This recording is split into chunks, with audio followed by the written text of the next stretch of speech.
Magandang araw and welcome to our channel. So sa pagkakataong ito, ipagpapatuloy natin ang pag-respond. Hindi naman pala pag-respond kundi extended responses sa mga arguments ni Mr. Atheist Joy regarding sa kanyang video na Bible Kamot Ulo Moments. So in past few videos ay nagkaroon ng ilang mga extended pa ng mga sagot dyan. At saka, to those who already watched the original video, dun sa mga nag-likes at sa mga nag-dislikes, thank you for that. I appreciate it. Well, dun sa ilan yung naalala kong mga nag-dislike sa video niya, mga 17. Dun sa 17 na nag-dislikes, all I can say is, maraming salamat dahil pinagtyagal niyo pa rin yung video ko kahit isang oras. But anyway, let's continue in having a reaction and response once more. And by the grace of God, we're going to tackle it right now. So sa ngayon, ituloy na natin. Sorry for that. Lalabas at lalabas yan. Kasi ang katotohanan habang iniimbestigahan mo, lalo yang lilinaw at lalong lalabas sa totoo. Okay? Kaya't huwag kang matakot na alisin yung shades ng religious belief mo. Anyway, in the end, kung you still believe in the existence of God after your investigation, then so be it. Pero yun nga, try to be objective and try seeing things differently. The sad part here is he was forcing his own presupposition, and then you know what I mean. Pero hanggang ngayon, nasaan na yung sinasabi niyang tatlong Bible Kamot Ulo Moments daw. Okay, before anything else, magko-comment lang ako ng kaunti. Yung tungkol sa sinasabi na alisin daw yung shades na yun para makita ito like yung totoo or whatever. But wait. Paano naman yung shades of some sort of presupposition that there's no God? Take note. Doon sa sinabi niya, alam na pagka pinanood yung entire video, he wants to tell to his audience na bakit hindi nyo i-try na alisin yung naturang shades na about sa belief in God, and then you will see it lightly. And yet, he even encourages us indirectly na isuot yung shades of the presupposition without God. Sa bagay, I agree on what Mr. Atheist Joy says, that we must be objective in searching the truth. Now, if you watched some of my videos about the evidence concerning to the existence of God, marami tayong mga ebidensya dyan. Actually, hindi lang naman ako Many of Christians already argue based on evidence that there is a spaceless, timeless, immaterial, powerful, moral, personal, and intelligent being who created all things and sustains all things. I recommend you to watch some of the videos from the debates of, for example, Dr. John Lennox, Dr. William Lane Craig, Dr. Frank Turek, Dr. Richard G. Howe, even Dr. Norman Geisler, kahit pa sa testimony ni Dr. David Wood na mapapanood nyo sa Acts 17 Apologetics, kung saan he converted from atheism to Christianity. Well, that's it. Ang point doon, tama naman ang kanyang sinabi. Pero, sa ating mga kaibigan from atheistic side, sana ganun din. Maging objective din. Let the evidence speak to itself. Let's continue. Okay, balik tayo sa topic ng video na to. Ang aking 3 Bible Kamot Ulo Moments. Again, marami to, pero ito yung 3 pinakamatindi pa. Okay, yung sinasabi niya na 3 examples of so-called Bible Kamot Ulo challenge. Here's my question first. do you really reflect, or I mean, do you really examine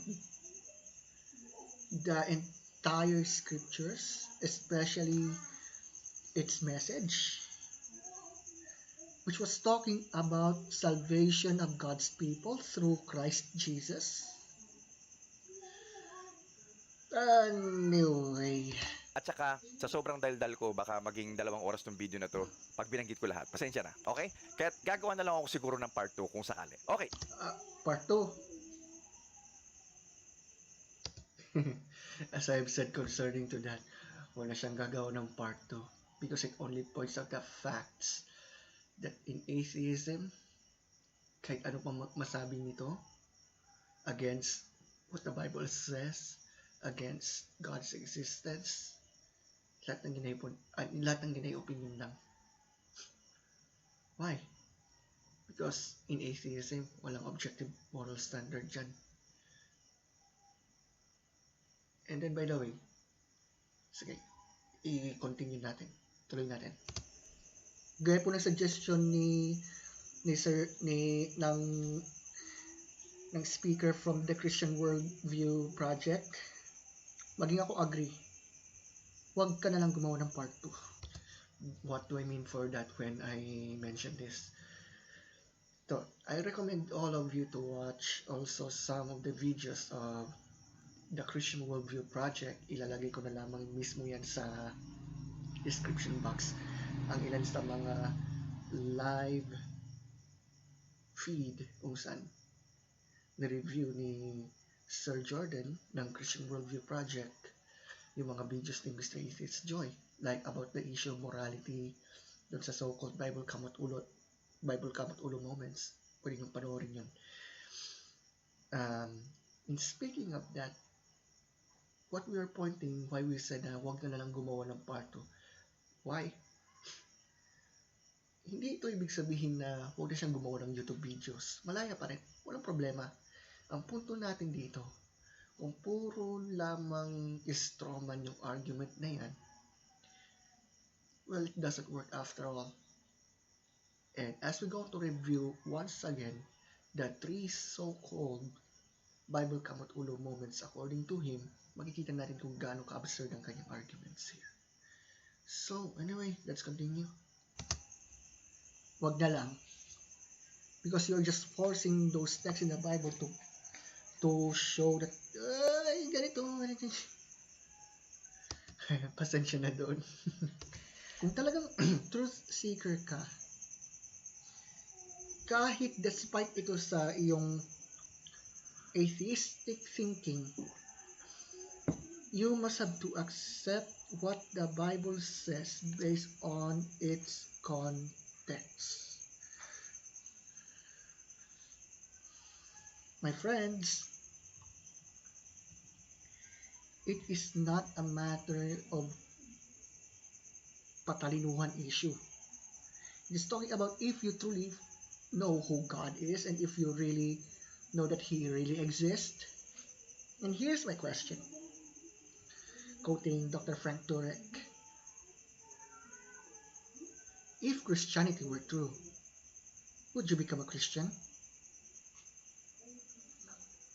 Anyway, let's go back. Particular order. Number 1. Wala ba akong pang-echo? Alam niyo ba itong Bible? Pinakamahalagang libro.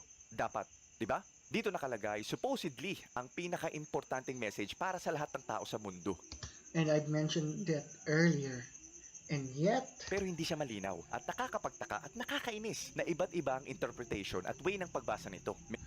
Okay, bago ko i-play ang ako noong ginawa yung video na yan. Okay. So, he went on to say na hindi raw malinaw yung mensahe. How did he know that? Yung tanong na yan. Also, let the old me say something about this. Let's do it. Oh, nainis ka dahil sa iba't ibang interpretation and yet you are interpreting some text according to your presupposition?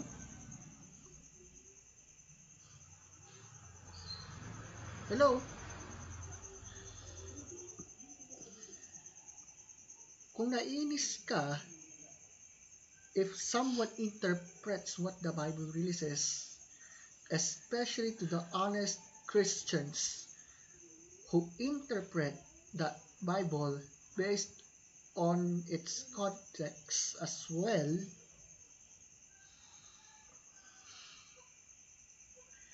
bakit ka pa nag bakit ka pa gumawa ng video na to? What is your reason for that? To prove that those who preach the gospel, sila yung so-called nakakainis?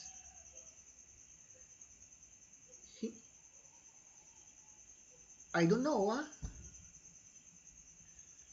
But if that's the case, then why are you making this video?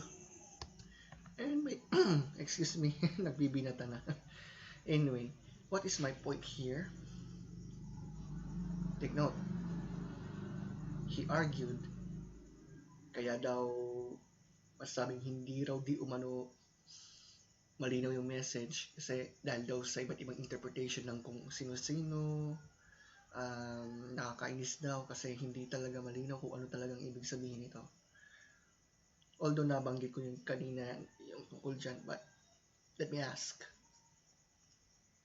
when he said that the message of the Bible, let's say it's the Bible, kasi sa bagay, Bible Kabut Ulo Moments pala yung kanyang topic, no? When Mr. Atheist Joyce said that the Bible's message is not clear, what does he mean? What does he mean by that? So, sabi niya yan, yung kanyang sagot. Ngayon, how did he come to that conclusion? Dahil daw sa iba't iba raw na interpretation ng mga kung ano ng grupo. Now, here's my question right now.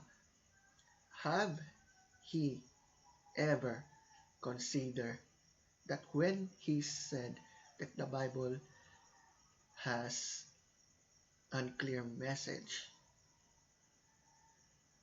how could I trust in his arguments against the Bible, particularly sa video na yan na quote-unquote Bible Kamot Ulo Moments? Diyan papasok ang dilemma. Why? Kasi take note, Mr. Atheist Joy went on to argue that the Bible is not clear because of many interpretations of others. Even though, in reality, as an atheist, he accepted himself there. Kasi tignan nyo, he went on to say na yung Bible ay hindi klaro kasi iba yung interpretation ng mga tao. But he and other atheists went on to interpret the Bible as well.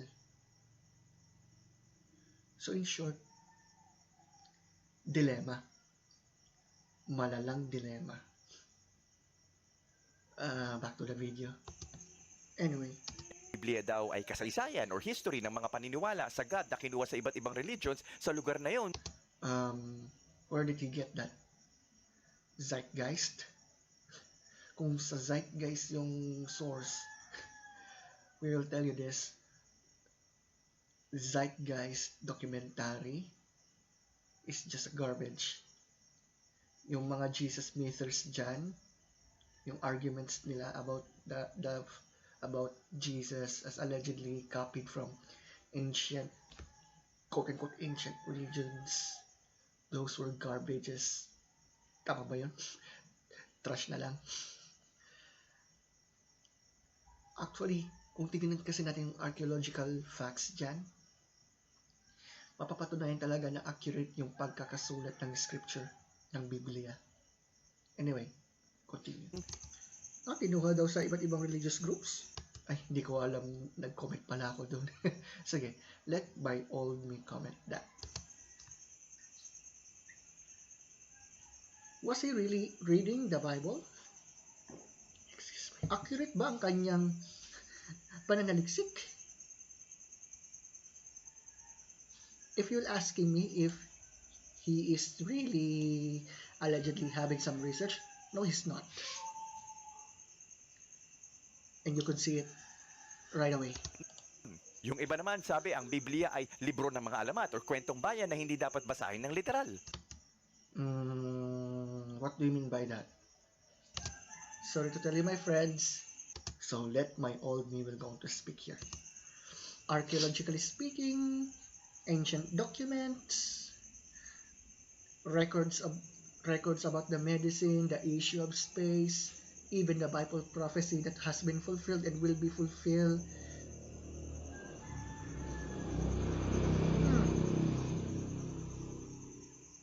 Kung iniisip po niya na ang Bible daw ay purong alamat, dapat sana sinimulan to ng once upon a time in a land far, far away. There is something like this and something like that. Ewan ko kung napanood dito ng mga agnostics to. Lalo yung tinutukoy ko dyan. Kasi, take note, if the Bible was just a product of myth, ang point ko dyan, bakit hindi nakaulat yung sinasabing once upon a time in a land far, far away? Kung mapapansin yung Genesis chapter 1 verse 1, for example, in the beginning God created the heavens and the earth. Actually, there are some atheistic scientists and agnostic astronomers as well who presented the examination of those details about the origin of the universe, that they conclude na ang universe ay may pasimula. I don't know kung sino man nagbanggit, but let me quote Robert Jastrow about dito. Sabi niya, take note, listen to this.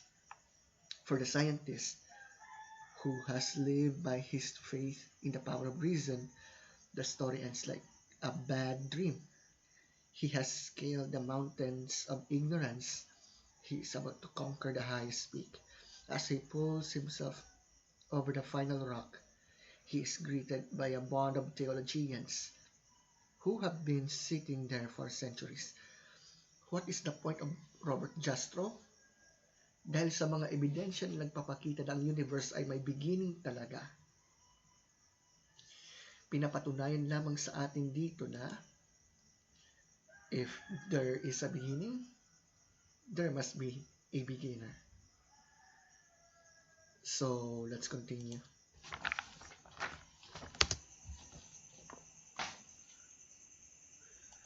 If your reason of reading the Bible is to find any alleged contradictions, you're not really respecting the Bible. You are disrespecting it at all. Ang punto ko kasi dyan, if you are truly a truth seeker, kung talagang naghanap ka ng katotohanan objectively, kahit paano alisin mo muna kahit konti lamang yung presupposition mo, whether a person is a Christian or not. Okay, let me tell some short story here. I became a Christian when I was in teenage years. Hindi ko pa alam yung mga ganyan. Siyempre, nagano ka lang about sa Bible, ganyan. At the same time, nakakarinig ako ng mga ideology ng iba't ibang group. Halimbawa, theologically, there's some who believe that Jesus is not God, that the Trinity is not biblical teaching, and so forth. Bandang huli lang, actually, kailan lang, nung college years ko yata, when I heard about atheism, hindi ko pa alam yan dati. But since I've studied it carefully, and I continually study it, kasi, let's face it, wala namang perfecto, di ba? Kaya nga patuloy tayong nag-aaral. Now, as I've studied and continue to study about the arguments from atheism, ganyan, ang dami kong nakikitang flaw. Kasi take note, when it comes to atheism, ito'y belief na walang Diyos. Yun. It's not, hindi po yun yung tipong I lack in belief in God. No. And then, di ba, sa Acts 17:11, it even reminded us that the Jews in Berea were called noble-minded? Kasi bukod sa nakinig sila, they examined the scriptures daily to see where those things were so. So I encourage my atheist friends and even Christians to examine the evidence for themselves and let the evidence speak about it. At this point, let me continue now. Kung talagang truth seeker po ang isang tao, he must have to seek the harmony of the scriptures. And then, let's get a real talk here. If you see some commandments that God gave, for example, to Israelites in the first 5 books of Moses, for example, nakalaan po yun sa bansang Israel on the time of Moses. Kasi kung Israel nung time na yan, especially from the time of Moses up to the time of Malachi, theocratic.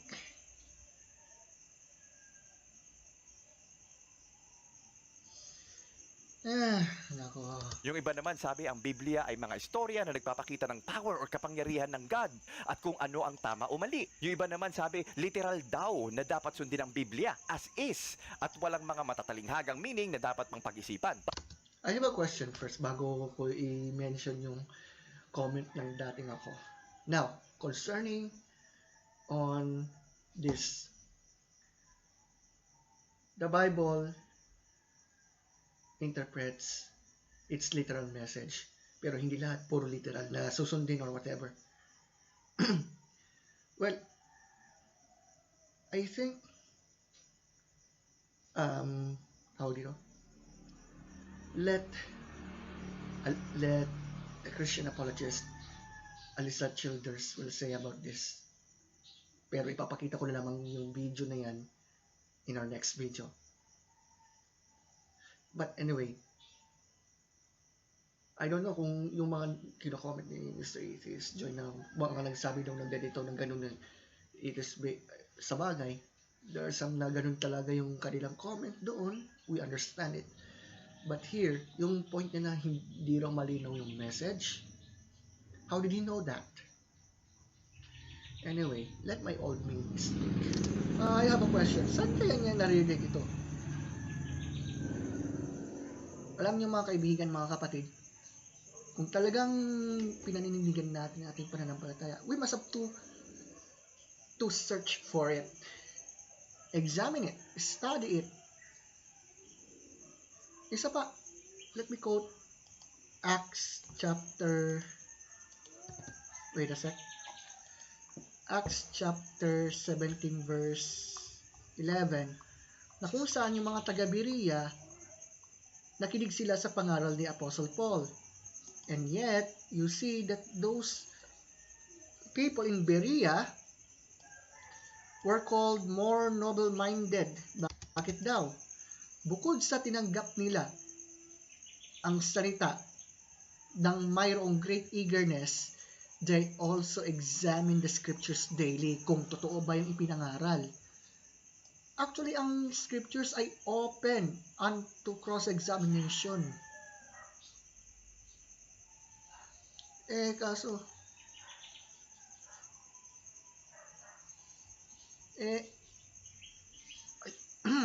nako, tuloy na lang natin. Bible with authority ng lahat ng katotohanan sa mundo.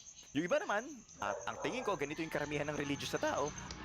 What do you mean? Are you talking about only Christians here? Sa bagay, yamang Bible kabot ulo moments kasi ang title. Anyway, let's continue Ay here. ginagawa ay pick and choose. Kung ano yung makukonect nila na Bible verse or sa tingin nila na applicable or yung maganda pakinggan, yun lang ang focus nila. Which is, sorry to tell you, which I will tell this again and again. Mamaya ko ulit banggitin. But atheists are guilty in cherry picking. Any Christian who loves God and respects the scriptures will never dare to cherry pick the passages out of its context. Hindi yung tipong namimili lang ng talata ng gusto nila and then ignore the rest. Pero hindi po yan ang ginagawa ng mga mananampalataya na tunay na nagmamahal sa Diyos at sa kanyang mga salita. Anyway, let's continue. Okay, I would like to end this up here. What is the point on what I've said that? Sabi ko nga, kung mahal talaga natin ang Panginoon, if we believe that He existed, at kung ang Biblia ay talagang salita ng Diyos, hindi baga may katalinuhan na dapat nating basahin, saliksikin ito based on its proper context, diba? And by the way, let me quote Dr. Frank Turek once again here. Kung tingnan natin yung mga original copy manuscripts na yan, ng Old and New Testament, wala pa nung mga Bible verses. Wala pa. Nilagyan lamang ito noong 15th to 16th century para mas madali nating mahanap yung mga talata. Pero ang problema, yun nga, nabanggit nga, naging rason to para magkaroon ng cherry picking. But wait, listen to this. Do our atheist friends know what hermeneutics is? Diyan papasok yung hermeneutics dyan, kapatid. Kasi take note. First, he argued na wala raw malinaw na mensahe ang Biblia. But wait. From the Old and New Testament, simple lang naman yung mensahe. Sa Genesis, paradise lost. Sa Revelation, paradise restored. Everything in between is the story of redemption. At kung tutusin, winika nga ng Panginoong Jesus sa John chapter 5 verse 39 na ang kasulatan, which he was talking about the Old Testament before, and even New Testament now, sabi niya na ang lahat ng kasulatan ay tumutukoy sa Kanya. That's it. Well, I would like to end this up in there. Maybe, Lord willing, mas lalo pa natin may tatalakay in other aspects kasi marami pa yan. But as of now, that's only what we're going to react right now. So, abangan nyo yung susunod na talakayin natin as we continue to react and respond extensively in what Mr. Atheist Joy says about the so-called Bible Kamot Ulo moments. And to those who argued like, kasi may sense yung sinabi ni Mr. Atheist Joy, unlike you. Okay, let's take it for granted. Pero ibig bang sabihin, totoo ba yung mga arguments niya? Well, that's all for today. So, ingat pong lahat. And I recommend you to study as well. Examine it. Don't be shy. And if Christianity were true, would you become a Christian? That's all for today. God bless you guys. See you in our next video.